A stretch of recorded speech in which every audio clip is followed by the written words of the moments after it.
Hey everyone, welcome to Nurse Talk. I'm Mike, And I'm Chris. and today we are reviewing episode 9 of the final season of the Clone Wars. And boy, what an episode it is. It was quite the episode, finally. I've been waiting for this episode. Oh Full yeah, teases, and then here we go. this is it. This is the start of it. So this is episode 9 titled Old Friends Not Forgotten. Yeah. And if you haven't seen any of our reviews before, we jump in and we discuss the show without any spoilers first, and then we'll dive into a spoiler-filled review of the episode and what we liked, what we didn't like, and whatnot. It's basically a recap. So with that being said, Chris, what did you think of the episode overall? Hard not to go through spoilers right now, but Yeah. no, I really enjoyed it. This is I would say by far the best episode so far in the season. It brings a lot of things together and answers a lot of questions and kind of shows the future. I was watching with my son and he kept saying, "Oh, this is the pieces are falling into place now and everything Yes. like that with different little code names and different references and stuff like that." So really enjoyed it. We'll probably watch it again. I only got a chance to watch it once, but I'll watch it again for sure.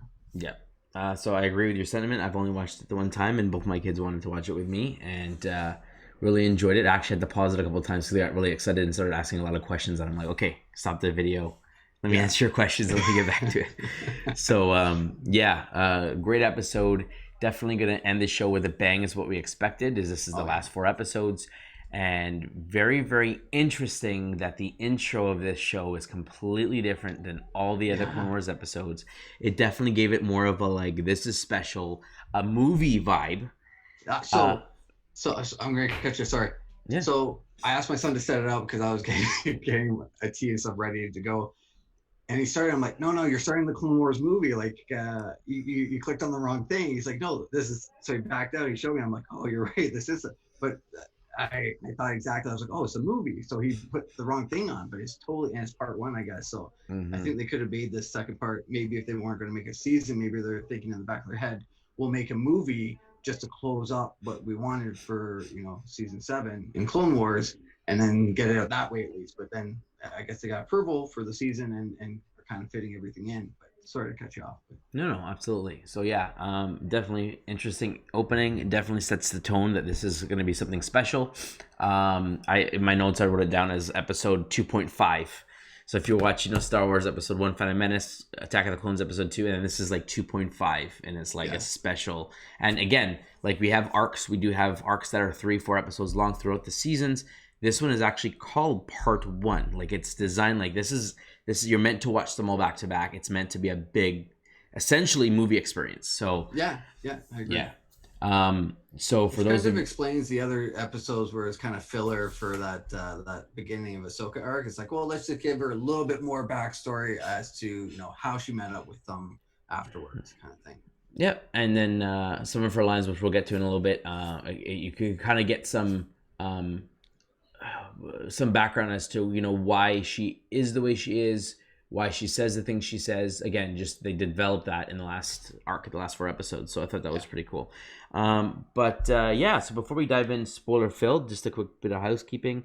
Here at Nerds Talk, we are a Canadian channel that would like to grow with you guys and obviously provide content that you guys are interested in. So for all of our subscribers out there, thank you so much for supporting us. For those who are watching for the first time and like Star Wars, like video games, like all this type of nerdy content, by all means, support us. It doesn't cost you a cent. Hit the subscribe button. We really appreciate your support. Like the video and or drop a comment below. We'd love to hear from you on what you thought about this and or other ideas of what you'd like us to cover going forward. So with that being said, we'll dive right in. So normally I go through the episode bit by bit, but did you want to run through it yourself this time, or? Sure. So they start off, Obi-Wan and Cody are kind of battling the droids, typical kind of, trying to free the civilians of a certain planet. And, they're kind of being overtaken at the time. So, Obi-Wan kind of backed off with his clones. Mm-hmm. And then all of a sudden you see Anakin just walking. Yeah, just sauntering nonchalantly, just all the bullets, blaster missing him. And he's just standing up talking to Obi-Wan just nonchalantly, and then Obi-Wan's like, get down, like you're gonna get hit and everything. So they have a little dialogue, and then eventually it's like, okay, don't worry, you stay there, I'll take care of it, and then I have a plan, don't worry. So he still nonchalantly walks through the bridge, down the bridge, getting shot up, but missing everything, and then he says, I'm going to surrender, kind of thing. But then we realize that I guess the clones are like Rex and his crew are underneath waiting with R2D2, and then they have this ambush plan. They're just waiting for the was it analytical droid to come out that has all Yeah, the the plans tactical droid, or basically the yeah, leader of this particular battalion, I guess. exactly. So once they get him out, they're pretty much rendered useless. So he eventually comes out saying, "Why you call me?" and then realizes it's a trap. Uh, Anakin pulls him out to the bridge, destroys them, and then Rex and the crew all come bomb it, and then so after all the battling, the bombing is pretty quick. Rex and the clones took care of that. They go back and they get a transmission from the captain, right? Yes. So let's stop there for a second. So this opening scene, we get the opening crawl, we get the Clone Wars that comes up, very similar to a Star Wars movie. Right. Scrolling up, very again movie-like. We get the Lucasfilm logo, which is kind of not the logo, but they're green letters. Again, it's very, very different. You definitely get this feel like what's going on here. I was with Zach. I was like, what is this? What is this? What's going on? But correct me if I'm wrong. The last time I saw Obi-Wan was in episode 1 of this season, where before Anakin goes off on his mission with the Bad Batch, right? Yeah. Or was it it might have been 2? episode 2 or 3 when he's in Rex's barracks. Yeah, having his secret mission with Padme. That's right. I thought it was episode 1 or 2. Now, does he look like he does now in this beginning of this episode? Or does he look like he's aged a little bit more? He looks like he's aged a bit more. Yes, I was going to say, this arc, I feel like, has jumped forward a little bit. Because I feel like Ahsoka even is like her leek or whatever, her hair tentacles look a little bit longer. She seems more mature. Obi-Wan has a little bit of gray, I noticed, just like he did in episode 3. Again, they're trying to make this as close as possible to the start of episode 3. Anakin looks a little bit more aged as well. And even his attitude is just, I don't know, he just seemed like there's been some time passage at the beginning of this episode, and I felt like Obi-Wan, his hair and everything, it was episode 3 Obi-Wan, and it looked a little bit like he was a little bit older. So I don't know if that felt the same to you. The only thing that kind of threw me back was the fact that, and we'll get there in a second, but we have 2 characters at the end of the last episode who went off together, and then they're together in this episode. We don't know how much time has passed. It can't be 10 years, obviously, but it kind of feels like it could have been 6 months, maybe 8 months, or do you think it was like a couple days later because they know where the villain is? Yeah, so I think there is a time difference because at the beginning of the episode, they're like, they went through a bunch of different kind of battles and situations that happen, and all the leaders, like, man, they didn't go through all this. Yeah, they're being separated. Like, they didn't go through all this. Yeah, so I assume this is their way of quickly tracking, saying, all this stuff happened, and now you're up to date with where we are now. Okay. So I feel like at least 6 months or so has passed, and now Ahsoka's decided, we should go meet up with the rebellion. Yeah. So at the end of the last episode, Ahsoka joined Bo-Katan and her Mandalorians went off to Mandalore because they're basically looking to track down Maul. And right. As I stopped you, the next scene we find out that she is the one that's calling Obi-Wan and Anakin does a transmission, and she's talking about the fact that they know where Maul is, right? Yeah. But I like when he says you have a transmission from someone called Fulcrum. Fulcrum, yes, which is we only ever hear that used in Rebels. In Rebels, correct. Yeah. So I was like, oh, that's the first time we've heard her. Well, not the first time, but this is, I guess, the first time she's been referenced to anyone as Fulcrum. Which I thought was interesting because Anakin said, "Oh, Saw Gerrera," and I was like, "Did Saw ever call himself Fulcrum?" And I'm trying to think back in Rogue One, and I'm like, I don't know if that ever was the case, but I guess again, this is their insignia for like a spy, insider, a secretive kind of, So it's cool. That's like, oh, it started way back when.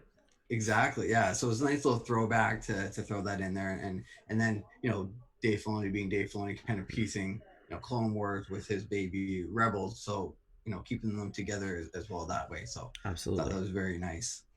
Yeah, nice little Easter egg there. Yeah. So with that being said, so we're both on the same page. We do feel like there definitely was a little bit of a time jump. We don't know what that was, but it definitely sped up to. I would assume this arc's going to end within a week or days before episode 3 starts, is my assumption. With that being said, Ahsoka does look a little bit older than we saw her last episode, right? Or does she look the same to you? She looks a bit older for She sure. does seem Yeah. older, right? Like Yeah, like everything looks a little different. She doesn't look the exact. She looks like she's a little taller. I mean, she could be the same, but for something, just the way Obi-Wan looked, Anakin looked, I got the feeling that there was definitely a time lapse, and she did. they all seem closer to like Yeah. I said, episode 3, and then Yeah. Ahsoka just naturally felt or Yeah. seemed just a little bit older and more mature, and like she's gone through stuff already with the Mandalorians and kind of Training. No. She has like different armor plates and stuff like on her hands, and like she definitely has a different getup. So yeah. So it's nice to see that they're not filling all that gap, and they kind of quickly, sometimes they do that in the Clone Wars episodes. Well, in the past, this battle happened, this happened, now we're here, kind of thing. So they speed you up to important facts and things that they want to show you in the show. exactly. So you were saying that they got the call from Ahsoka, right? Yeah. So they're called to the ship because they're like, well, you better see this in person. They walk in, and there's a hologram of Ahsoka and what's her name? Bo-Katan. Yeah. From the Mandalorian. So they turn around, have this little embrace. Anakin's kind of speechless, like just wants to catch up with Ahsoka, doesn't care about anything else that's going on right now, just kind of wants to make it up with her, see how she's been doing, what she's been up to, and so on. And Ahsoka's just straight to business, saying, this is who we know is alive. We have some information, and she tells them it's Maul. They know where he is, Mandalore, and that they need to get together and to hatch up a plan to catch him. So she makes her way onto the ship. Anakin's still a little giddy, trying to catch up with her, make amends, whatever it may be. Well, even his first reaction on the hologram was like, Ahsoka, you're okay, you're alive, like what's going on? And she's just like, where have you been, where are you now, kind of thing, like just peppering her with questions. She's like, there's no time for that, we'll have to reunite later on. But I thought it was funny that the first person to first go after her when she lands and gets off the platform is R2-D2. Oh yeah, scoots right over to her. That's it. They have that bond and relationship, right? So she puts her hand on his top and makes a little cooing kind of robotic sound. So it's nice to see that connection and bond, which is kind of played out a few times throughout this episode as she meets up with past acquaintances and partners and stuff. So they quickly catch up, saying that they need Maul. Obi-Wan's questioning why they're teaming up with the Mandalorian. If they do this, then they'll start another war. Yep. They say, well, what's another war? And I love the little quick reaction that Anakin says, well, we haven't finished the first one yet. Yep. So, that's right. So the second one may be hard. Yeah. But after their interactions, essentially Obi-Wan says he has to go back to the council and get approval to make sure that they can do this agreement and partner up with the Mandalorian and Ahsoka and so on. But you can tell that he really wants to, avenge his love, because Maul, killed her in earlier episodes of the Clone Wars, and then he also wants to avenge his old master, who Maul killed, and he also killed Maul in the past, and he's come back. So there's a lot of situations that are kind of affecting Obi-Wan, but he's trying to stay professional and not let his emotions decide what he wants to do. So I like that Bo-Katan called out like her sister and like she meant something to you, and I was like, oh, they're bringing up the fact that Obi-Wan liked her and that there was a connection there, and he said like I do, or I did like her or whatever, but again, still do, I can't let my emotions rule me, and I have to go through the Jedi Council. And Bo-Katan's like, we don't have time for that kind of thing, right? And then I thought, okay, Anakin's just gonna be like, I'm just gonna do it. I'll just leave. Yeah. But no, Bo-Katan leaves with the Mandalorians, and Anakin and Ahsoka are left there, and they have another conversation, right? Yeah. And that's when he's like, come on, I have something to show you. And he brings her to another station where they open up, and it's Rex and all of his, I don't know if it's 501st or... Well, some of the 501st, because they repainted their helmets. But I did find that while she was going down the hallway and she was getting saluted, and she's like, why are they saluting me? Like, I'm not... That's right, I forgot Jedi, I'm not a commander. And they're like, it's respect. It's a sign of respect. And it's about loyalty. And I was like, ooh, they're going there. They're going deep about, like, loyalty. And what does it mean? Like, it's not just about names and about, like, your status and stuff like that. It's has to be like we're friends, we have a relationship, and that's what matters more. And it's interesting because if you think about what's going to happen going forward with Anakin, and it's like it's not about loyalty anymore; it's about what's good for him. He doesn't care about any of that stuff. So it's just funny that he's talking to her and saying like, "But respect is about what you've done. You put your life on the line for these guys, and they care about that, and so they salute you and they see you as this person, despite what you have become." And yet Anakin is going to become something completely different, and yet doesn't same with the clones, right? Like once that order's dispatched, they totally change as well. Well, some of them, most of them. Yeah.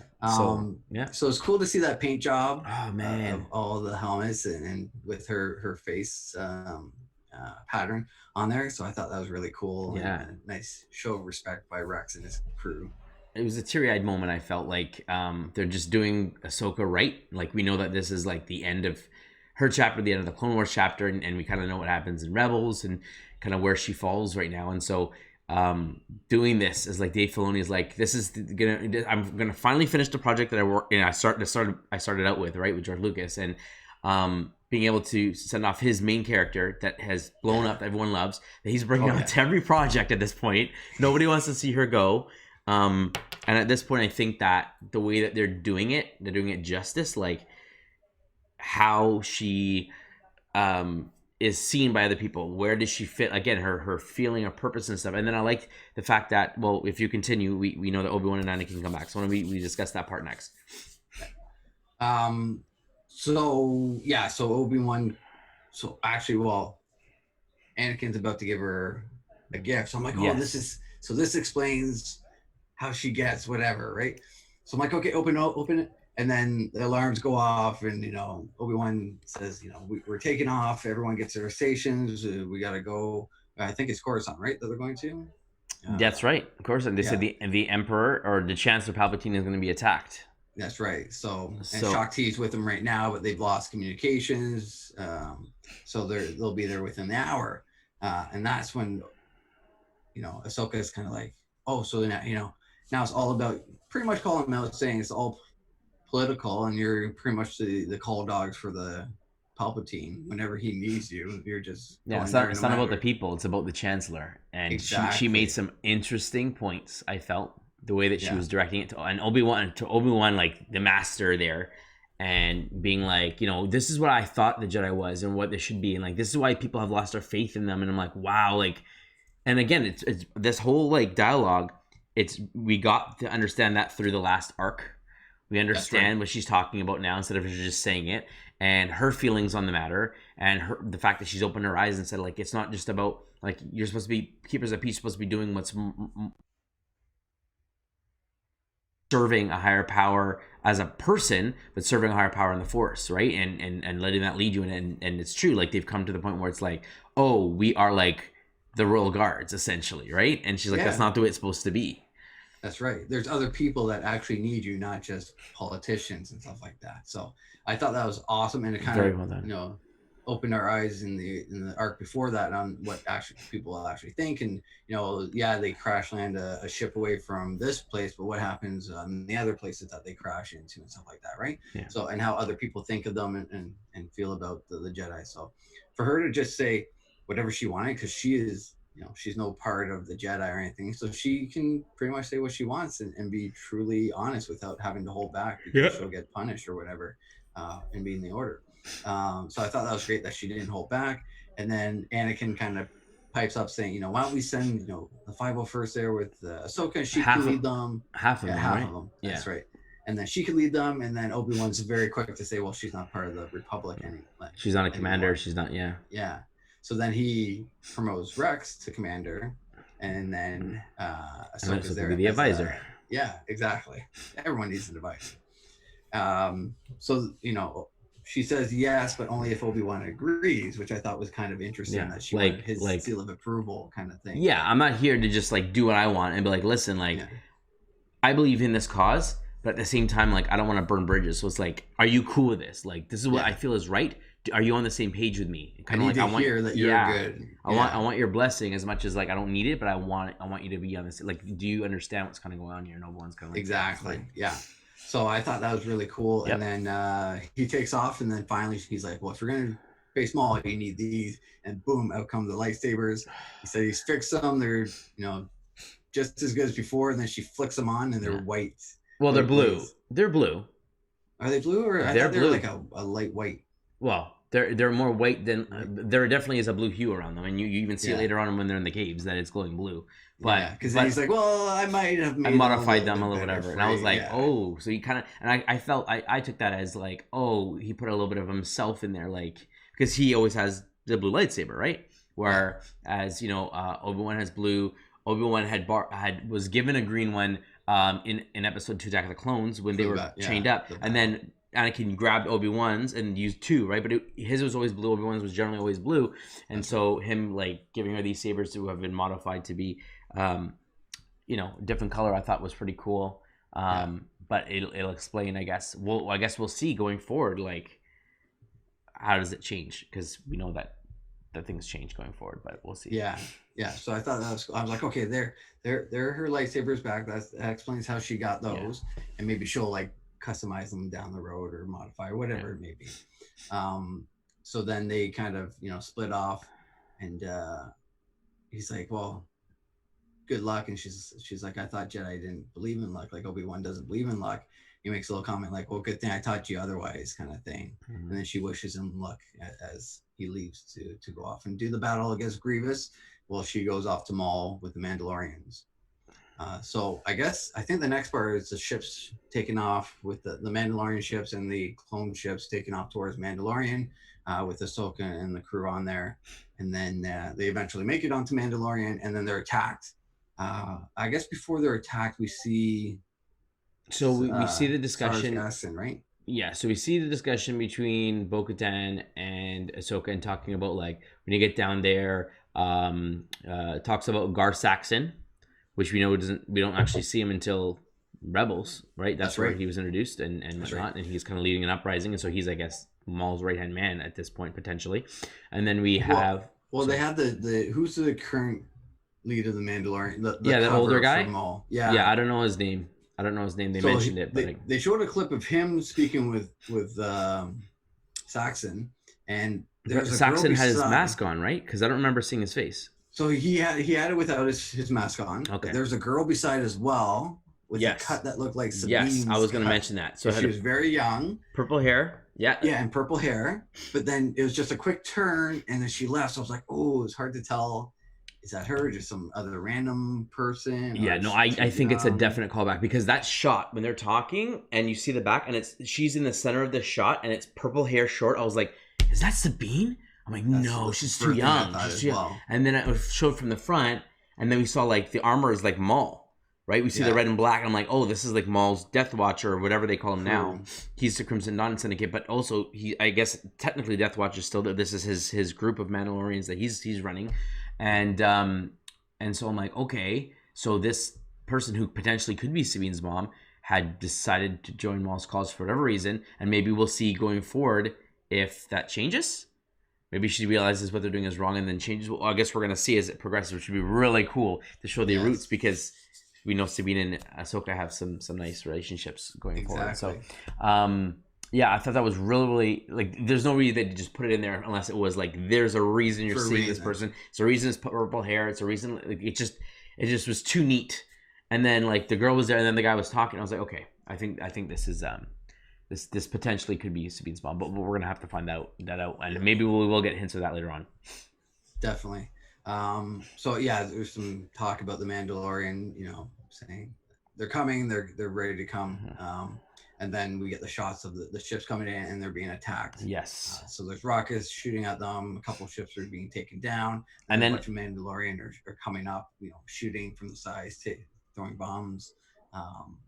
So it's pretty much a ship battle, different jetpack battles with clones, Mandalorians. Speaking of jetpacks, though, in the beginning of the episode, when we first saw the 501st use it, we didn't see them use jetpacks before, right? No. This season, no. So they got the jetpacks.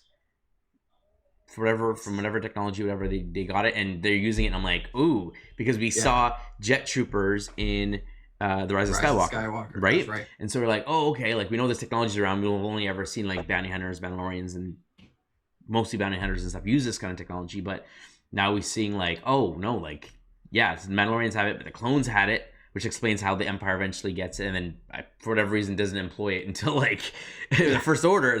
But yeah, I thought it was so cool. We're seeing like Mandalorians fighting and clones fighting, everyone's in the sky, and then Rex is like, sorry, I didn't think to bring the jetpack. And she's like, I don't need it. She's like, I don't need one. I'll meet you at the bottom, race to the bottom kind of thing. So they have that beautiful relationship. Oh my gosh. Which comes back in Rebels, and we see it again, but this is just solidifying more and more just, you know, how deep their relationship has become throughout the years, and that, you know, it keeps growing and growing until Rebels, where we see, you know, what we see there.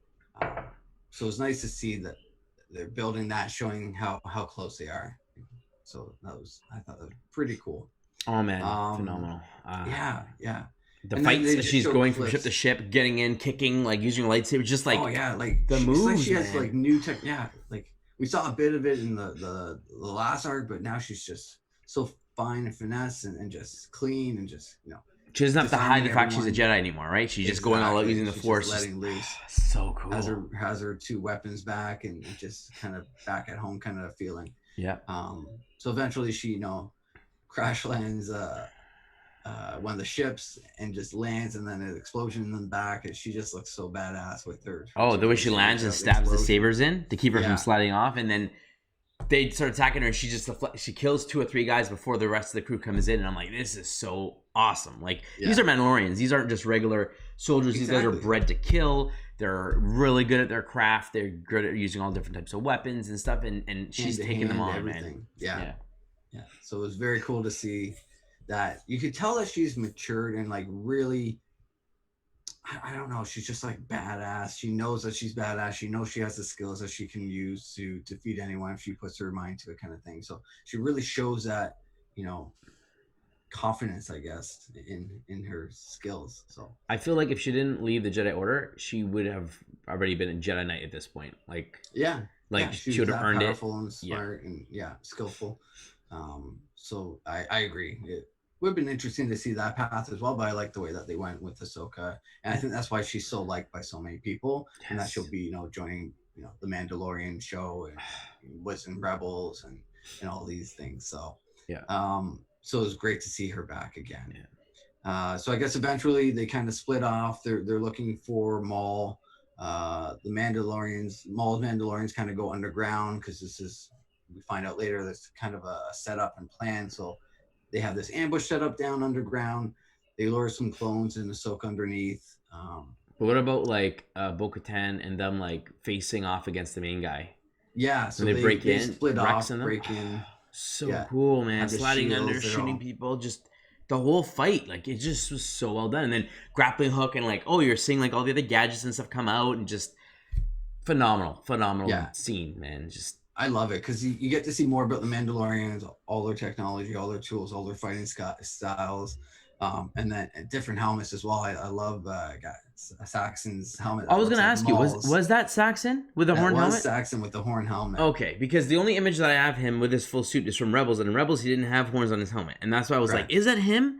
Because they're talking. I assume that's him, because Maul's still leading it, so it's homage to Maul and his, you know, horns on the top, and I guess when he eventually leads the rest of the Mandalorian, and I think it's a Death Watch he takes over, right? That's right. Yeah. Once he takes over the Death Watch, he kind of makes his own helmet. It's still red and white, I believe, his outfit from Rebels, but he's lost the helmet and his is more white. If I have an image, it's like kind of smooth white and just kind of sleek. It doesn't have those horns similar to Maul's. So it was cool to see that helmet and all the other different types of, you know, Mandalorian helmets and uniforms that they have as well. So eventually we split off after that battle scene with the Mandalorians, with the, you know, Maul's Death Watch down below setting the ambush with the clones and Ahsoka. So eventually all the clones are, you know, I guess, taken care of. Yep. Was Rex down there as well? Was Rex the last one? Remember? Rex is there, and Ahsoka says, I need you to go back on the front. Oh, to make sure that he doesn't. I hope he doesn't escape. And there's a reason for that happens, because, well, Well, we find continue. out all What the- happens in the yeah. caves? Yeah, so they're ambushed, and eventually, one by one, all the clones are taken out by That's the right. Mandalorian. And they So that's only they needed Ahsoka Rex to left. survive, so they're like, okay, we can't have Rex be with her at this point because we know that Rex has to be in the other shows, Later and on. obviously makes it his Right. Return of the Jedi, right? We know that he's that old man, so Yeah, we that know old that man's cool. he has to survive this battle, so that's why he was separated for that reason. That's right. Yeah. So she's, pretty much in a choke point of the sewers underground where there's multiple tunnels. And each tunnel, Mandalorians start to come out and surround her. With the last tunnel, making the shadowy figure come out, and it ends up being Maul. Yep. And he's disappointed because he says, this is a wrong Jedi. I was hoping for Obi-Wan. Yeah. So he knew that this trap was going to, happen. Mhm. And that they were going to fall for it, but he was hoping that Obi-Wan would come and That's that right. his heart, he'd follow his heart and rage and try and go after revenge for Maul, but it ends up being Ahsoka there instead. Mm-hmm. That's I gonna be believe that's how they interesting. end it, right? That's where they end it because Yeah. he's still like he says the whole thing about like Kenobi, and then he says like, "What are you doing here?" That's right. And then she's like has lightsabers out, and then he says one more line to her, like I can't remember what it is. He says one more line to her, and then it pretty much like ends like, "Oh, okay." Yeah.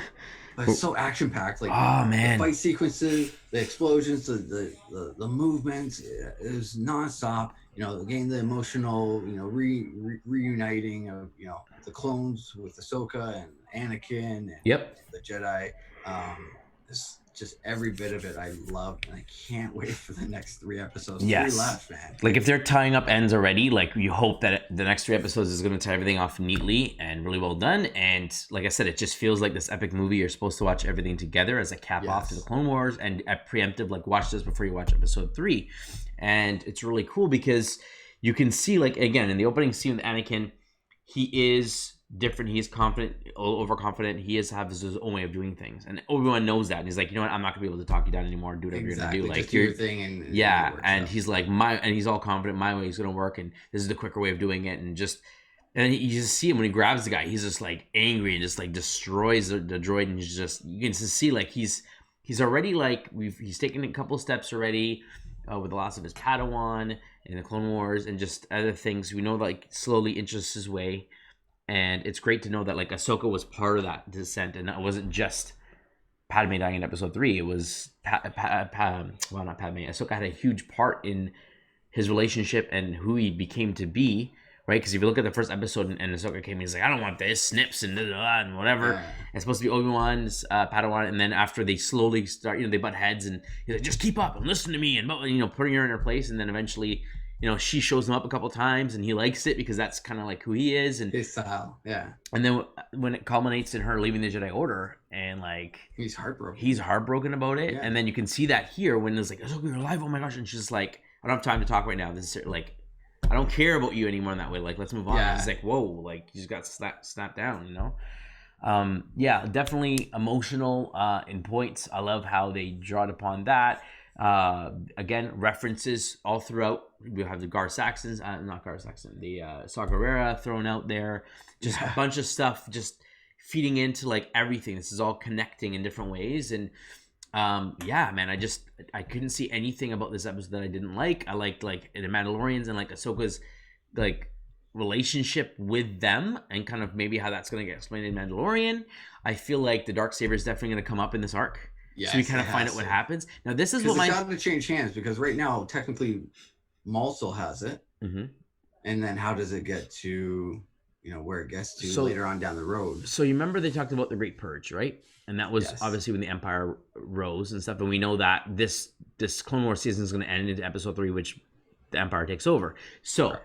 my thoughts was the guy in the horned helmet, I thought could have been Moff Gideon. And perhaps he started off as some sort of Mandalorian, right? But on Maul's team. And then when Maul gets defeated and stuff by the Republic, because remember, Bo-Katan is now considered a traitor because she joined the Republic, so That's they're right. the enemies. So if the Empire takes over, he's gonna be like, yeah, screw the Republic, I'm gonna join the Empire. Again, this is just wild hearsay. I mean, there's a lot of time between Mandalorian and this. For him to be the AG is it's probably not possible. But I was just thinking of like that horned helmet guy. If that isn't Gar Saxon, as being a key player because they wouldn't show his face. And like I said, the image that I have here, he has a red helmet with a white triangle on it, but there's no horns, nothing at all that indicates like anything similar to what we saw in the episode. Now again, things change, but Yeah, I think he had a radio communication with the older gentleman that was running the Mandalorian yeah, side. So he said we're facing heavier resistance than we thought, and it was Saxon. okay. 90% sure. But yeah, so I think we'll see the Darksaber switch hands into someone else because I mean, for it to eventually get to the point where they find it and Sabine's, they go, well, Maul I guess goes collect in Rebels. They go and collect it from the tomb of the Night Sisters, right? That's what happens in Rebels. Because Sabine has to go in there and they have to escape with Kanan and Ezra, and then she gets it. So it ends up in the Night Sisters tomb. So either Maul goes and lays it to rest, exactly, or something happens. Yeah, so you know what? That probably makes sense. Maul probably retreats, goes back to the the Night Sisters where it was his home for a while, and then probably just keeps it there in their sanctuary, and then does his own thing down the line. But yeah. That would make sense, but it'd be interesting to see the backstory for the Mandalorian show and how it changed hands again. Yeah, other than Moff Gideon just saying, during the purge, blah, blah, blah, we got it. Well, we know that at the end of Rebels, Sabine had given it to Bo-Katan. Bo-Katan, that's right. She ends up becoming the new leader of all Mandalorian. And so she has it. So during this purge, she gets killed and he takes it, or her descendants inherit it and they get killed. All we know is that the Empire destroys Mandalore basically, and takes the Darksaber. And Moff Gideon, I guess, takes the Darksaber. But for him to not just win this war, he seems to have fight training. You think that he has some crazy background, whether it was trained by Mandalorian or have some sort of lineage with them, to know how to kill them, to know how to, I don't know. I just feel like there's more to his story than him just being like just an Empire crony that went through the ranks and he's just a great fighter. Like I think that there's more to him than we'll discover in season 2, hopefully. I'm hoping so. But we'll see. We'll see. You know, for him to know the Darksaber, know the lineage, know where it was, all that kind of stuff. It'll be interesting to kind of go through those. And I'm hoping that introducing Ahsoka in season 2 would be calling back to some stuff we might see now. Yes. Yeah. Which I'm really hoping for and looking forward to. Which I'm also kind of trying to pick out little things, which is why I want to watch it again. Yes. To see all the things that I missed and trying to pick up on what, this could be something from the Rebels, or it could be something from season 2 that they might go back to in the Mandalorian or whatever it may be. So Dave Filoni is very sneaky and always has little things in there that no one realizes until they go back and see it. It's like, oh, that's what that was for. And well, this is, whatever it may be. So he's likes to do little Easter eggs and little, sneak peeks at what's coming up in his head. All the time. So I mean, overall, excellent episode, excellent start to the end. Cannot wait to see the next few episodes. Just like you, it's phenomenal what they've done, and it just seems like, again, movie quality, top quality programming here, and just the love of Star Wars just comes through. Care for the characters, care for the saga. It's just, I cannot wait to see. Mandalorian is right now the best Star Wars content right now. And I feel like, I can't wait to see what's coming up next. Is Obi-Wan show going to be the same quality with everything that's going on and like these people in charge and stuff like that? Is the rumored like Rebels spin-off, which I really hope would happen again, more than likely have Ahsoka featured in it, because everyone wants Ahsoka, and that's a character they're not going to let die. It's just too big for Star Wars, too big for a lot of the female movement they've had in Star Wars. Ever since Ahsoka was introduced way back when in Clone Wars, man, how every movie now has a female protagonist. You got Rey, you have Jyn Erso in Rogue One, you have Kira in Solo. You have like so many prominent female heroes that come up, and they tried to introduce Rose in Last Jedi, which didn't work out the way people wanted to. Just Cara Dune in Mandalorian. Like, there's all these amazing female characters that are getting the spotlight, and by all means, like, there's no reason why it has to be a male or female. Definitely. Make it alien, who cares? Like, it's all good. Even in Resistance, Star Wars Resistance which wasn't as critically acclaimed as Clone Wars and Rebels, but even in there you had some strong female characters in there as well. So I thought that was well done, and I'm really, really excited to kind of see where they go from here. But yeah, overall, man, phenomenal. Like, one of my favorites so far. Yeah, definitely. It's definitely up there, and one of my favorite episodes. Very, very well done, very smartly done. So I can't wait. I love and hate that they're pushing it every week. I mean, it gives me something to look forward to watching too, and some content and everything. But it kills me a little bit not being able to know right away. And it definitely seems like they had this as a backup, as possibly doing as a movie as a last resort, because it's the quality, the storyline, everything, the way the intro is, all screams out that they were planning on doing. Well, they started as a movie. This movie, so it makes sense that they would end it as a movie, an hour and a half in a theater movie. But then they're like, oh well, with the streaming platform and the fact that we're greenlighting doing this again, just make it as episodes, and they just split up part 1, part 2. Yeah, which makes sense. I mean, by all means, they need to keep the subscription going, right? So if they make 12 episodes, that's 12 weeks. That's potentially 3 more months of subscription for Disney Plus. And then did you hear the announcement that they are adding in a documentary series of behind the scenes the making of Mandalorian? Oh. Yep, and that's going to be 8 episodes. So that's another 8 weeks. That's coming out May the 4th, right? Yes. Yeah, on Star Wars Day, May the 4th. So that's going to come out 8 episodes, so 8 weeks. So that's another 2 months potentially of, signing on. Yeah. And then you'd expect, again, assuming that all the production for Obi-Wan and the Cassian Andor show and Mandalorian, everything didn't get postponed or stopped because of the whole pandemic. If they got all the shooting and stuff wrapped, then it's just post-production, which hopefully people can do that, on their computers remotely, and then kind of get the footage together to each other, producer and stuff. So we're hoping that that's still coming out on point in November, October timeframe, and then is Obi-Wan going to be on track to come out next year? We have to wait and see. They said the scripts were done last year, so the question is did they get filming done, or were they planning to film this summer and that's been canceled? We'll have to wait and see, but I cannot wait for more Star Wars. Definitely. Oh yeah, and the way that they're doing it so well, like they're hitting it so far. It'll be interesting to see if they can continue this with all the names that are running it right now. But I still have hope, and I'm optimistic. So yeah. So overall, we both agreed, awesome episode. You have any predictions, or where you think this is going to go for the next episode or two? So I think at the very end, this is going to Ahsoka leaving Anakin.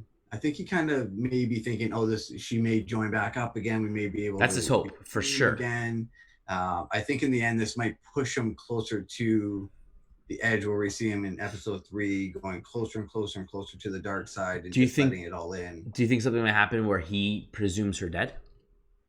He thinks she's dead. Obviously, we know that she doesn't. She gets out, but he thinks that she's dead, and so that could be a possibility, because we don't really hear. That could explain why he never really looked for her, or why he may have been. I don't know if he was surprised or if she was more surprised in Rebels when they kind of had that interaction. Well, I know that there was a comment about I haven't seen you since, and then obviously there was no comment about it, but clearly it was Clone Wars, right? It was the last time that they saw each other, and up at that point we're like, oh, that's when she left the Jedi Order, but clearly there was another point that he was referring to, so we'll have to wait for that point in time. So whether it was the last time I saw you was when I thought you were dead, or it could have been when you left me, or whatever, we will have to wait and see. So I assume he'll be hurt really bad from that, and kind of feed in and be like, lost his mom, he lost his Padawan, and then he's going to lose his wife, or maybe he's going to kill someone out of anger to save her life or whatever, and then she's going to be angry, why did you do that? That's not what we're supposed to do, whatever. That's not the way. And then she walks away, and then it makes him more angry, right? Just another step towards the dark side. We've seen him do it already in this season. So that's my prediction. How about you? Do you have any predictions on? Well, I thought that Anakin would definitely meet up with Ahsoka one more time before this arc is done. I don't think that him and Obi-Wan running off is literally running off to, oh my gosh, Chancellor Palpatine, he's a bad guy, because we know in episode 3 there's all that buildup of Anakin having conversations with him, and they don't know yet. So it's not at that point yet. So we know that there definitely is they may have run back, there's been an attack, and then he comes back and says we saved him, and he shows up on Mandalore because he knows that's where Ahsoka is. So I do think he's gonna come back in before this season's done. They're gonna have another interaction. I think they're gonna hold Ahsoka ransom and say, if you want her back, Obi-Wan come in, and Anakin's gonna be like, well, we have to go. And Obi-Wan's like, oh no, we can't because of XYZ, and then Anakin's like, screw you, I'm going. And then but he's not gonna kill them all, because we know that he doesn't die by Anakin's hand. So I don't know, it's gonna be interesting. And then we have the whole years ago when Dave Filoni said what he wanted to do in the unreleased storyboards, that there was supposed to be a story arc of the bounty hunters. I guess that's been scrapped because I don't see how they're going to fit that in the middle of this movie unless there's going to be like a half an hour aside and they're somehow involved. I don't see that happening, but you know, there was a whole like, how did Boba Fett get a dent in his helmet? And he got unless he hires them to hold Ahsoka ransom, or they try and feed him in that way. It's like, it'll be interesting. Bounty hunters are going to hold him. He gets shot by a clone. That's how he gets a dent, or whatever it may be. It might be tight and hard to sneak that in, but that's the only way I can see them kind of sneaking that bounty hunter arc in there with 15, 20 minutes of them holding her hostage and then them breaking her free or whatever, and they having a small battle. He also talked about his thoughts of the clones riding the wolves, but obviously we know the wolves were introduced in Rebels because he wasn't able to finish Clone Wars. So I don't know if he'll reintroduce them here in his original plan, because we know that the wolves are part of that planet and not really part of just anywhere in the world. So I don't think he'll have the wolves anymore, like his initial intention. But again, that arc ended with Ahsoka getting like inches to Emperor Palpatine, or I guess Darth Sidious. He's not really the Emperor yet, but like very, very close to meeting face to face with him. And whether that still holds true or he's going to change it up, we'll have to wait and see. But I remember literally he said the only thing between Sidious and Ahsoka was a door. Like that's how close they were to each other. I'm like, oh my gosh, like if that door opened, Sidious would have destroyed her. But I don't know. I'm very interested to see, is he going to continue on to what he initially had planned, or is he going to surprise everyone and make it even better? Yeah, we'll have to wait and see. I assume he'll have to change things because he was allowed to have that freedom, thinking that he wouldn't be able to finish Clone Wars and everything they did and wanted to do. And he kind of snuck some things, as you said, into Rebels just because he knew he was making that. This was his chance to continue on with a little bit of the things that he really felt important about and adding to his story. So, So, I mean, there you have it. Those are our thoughts. We're really excited. But yeah, as far as other predictions, I don't have anything else that I can think of other than like I said, definitely a meeting between Anakin and Ahsoka again, and then obviously Obi-Wan's not going to fight Maul because we know that they don't meet until Rebels, where he actually says like, I've been waiting for this, I've been hungering for this, and Obi-Wan's kind of like, oh well, that's sad. Who are you again? Yeah, exactly. So it's I don't think that Obi-Wan will he might not even show up in the rest of the season. It might just be Anakin at this point, but it'll be interesting to kind of see how they close this off. But yeah, no other predictions from that I can think of. Nice. Yeah, I'm the same. Yeah, so bringing up Obi-Wan saying, "Oh, like, who are you?" kind of thing. I wonder if they do fight and he thinks that he's dead again, or he's vanished, or maybe Anakin says that he killed him or something. He thinks that he killed him, but he got away again. And because at the end he's like, "Who are you?" And he's like, "Oh, I'm Maul." And he's like, "Oh, so it is you," kind of thing. Before they do their final battle, so like it's like he assumed that he was gone and didn't know who he was, and then realizes, "Oh, it really is you," and then does the final battle with them. So I wonder if they might do something that way where he thinks he's dead. That way he's not hunting him. He doesn't think about him. Well, he did make the comment of capturing him and bringing it in because he always has that habit of like not staying dead. That's right. So I'm like, oh, that's an interesting way to look at it. So yeah, it's possible. So little things that they could go, but I'm intrigued to see which way they go and what they decide to do. So very exciting times. Absolutely. Well, there you have it, folks. That's our thoughts on a review of episode 9 of the final season of Clone Wars, and we'd love to hear what you thought about it. So if you'd like to drop a comment below, we'd respond and have a conversation. If you'd like us to review something other than Star Wars at the time being, shoot us an email at nerdstalkinfo@gmail.com. We'd love to hear what coverage you'd like us to go through. Now with the movie theaters kind of out of commission, it's hard for us to kind of do movie reviews. Like big blockbusters like Black Widow's been delayed and things like that. So, but let us know anyhow. We'd love to hear from you guys. Subscribe to the channel if you'd like to support us. Like the video. And as always, friends, stay nerdy. Stay nerdy.